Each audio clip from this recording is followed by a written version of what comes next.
think it's a bit of a double-edged sword. I mean, in some ways, screen media was just a lifesaver in the beginning.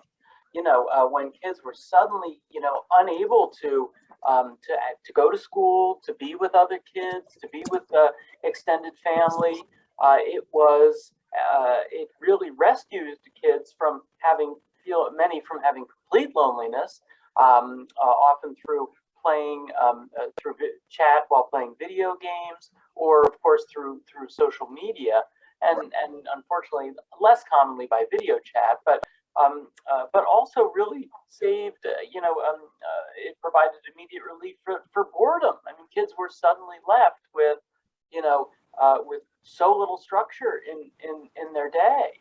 And so in that way, it was really, I mean, could be literally a lifesaver. And kids who are lonely certainly, certainly will indicate that social media helped them tremendously, in that way. However, there's sort of a downside, as well, of course, and that is that the screen media can be so engaging that when opportunities opened up, right, for family time, for in-person get-togethers, for academics through school, the screens often displace those. So young people didn't take advantage of the opportunities they had.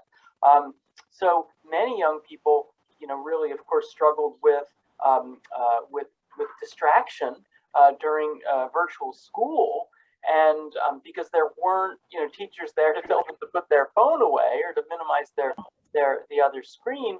And I saw so many kids who failed for the first time. And it really takes a significant emotional toll on kids when they're failing in school, especially if they haven't before. And we also discovered that ultimately, social media and social video games are a poor substitute for in-person socialization. We saw so many kids who became depressed for the first time. And we saw skyrocketing rates of depression and later of anxiety. And I just want to say the other super important factor to consider is just the disruption of routine in general led to a disruption in sleep. And so many young people started to have a poorer sleep and less regular sleep habits because there was nothing to get up for that they had to get up for in the morning, less sunlight exposure, and more screen use in the bedroom, which in multiple ways disrupted their sleep. And sleep, sufficient sleep is so protective against depression and anxiety. And when so many teens lost that, they just became much more vulnerable to succumb to depression, and that's part of what we saw. Are people digging out mentally, or are they slow to dig out?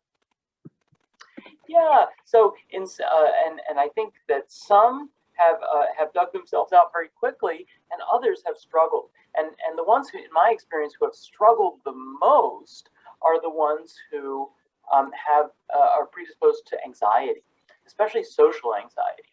These kids were so happy when the pandemic hit that they got a relief from school, from in-person, connections that give them that kind of anxiety. But over the course of the pandemic, being enabled to avoid that kind of connection, and oftentimes they didn't even have to engage in video chat, they would be able to turn off their cameras.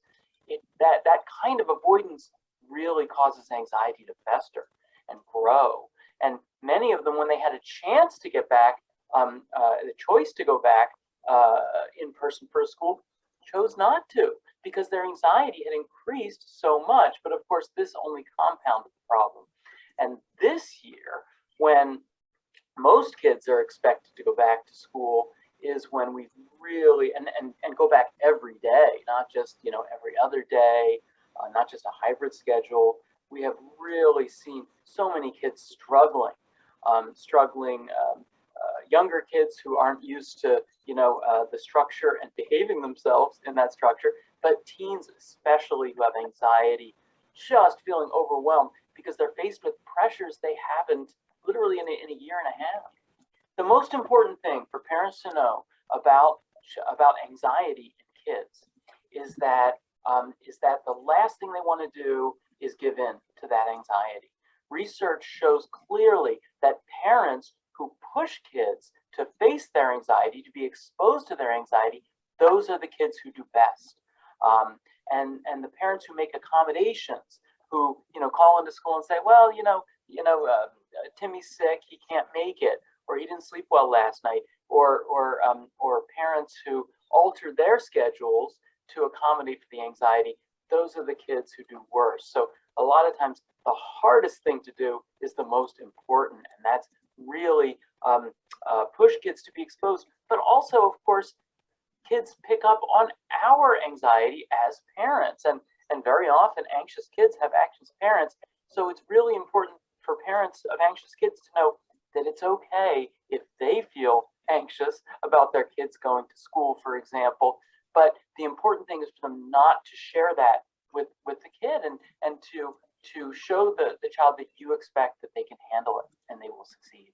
Structure is something that kids of all ages need, that really, for to some degree, went by the wayside, during the pandemic. But really, the lack of structure and the resulting harm that was done to kids, really did it. It was a lesson, I hope, that we've learned from the pandemic. What are some simple little tips that you say about structure? Sure.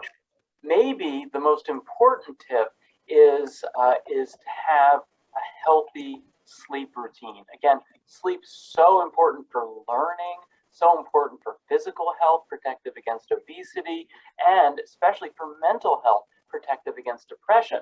And so the most important thing is to have a regular sleep and wake time, which allows for sufficient sleep. So this is 10 hours a day in most kids, and 9 hours a day in many adolescents, which is far more than they're actually getting.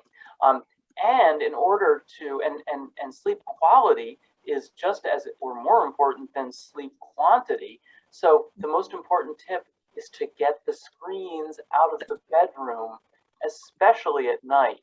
But also to make sure that kids aren't using screens in bed during the day. These are so toxic to physical and mental health and to good sleep. And I find very often that kids coming to me for insomnia and depression, the best thing I can do for them, not something they want me to do, but that's to make sure that the phone in particular, or the iPad, is out of the bedroom at night. But in addition to that,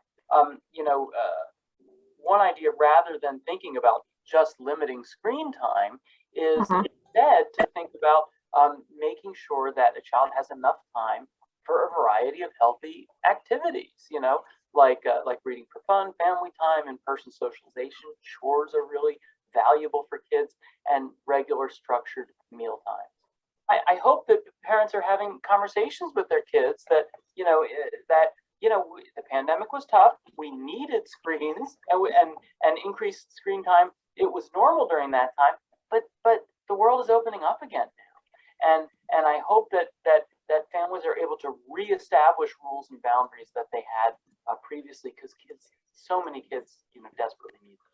I think oftentimes it's more helpful to think about making sure that kids have adequate time for these really important activities, and what's left over can be screen time, rather than focusing on a screen time limit specifically.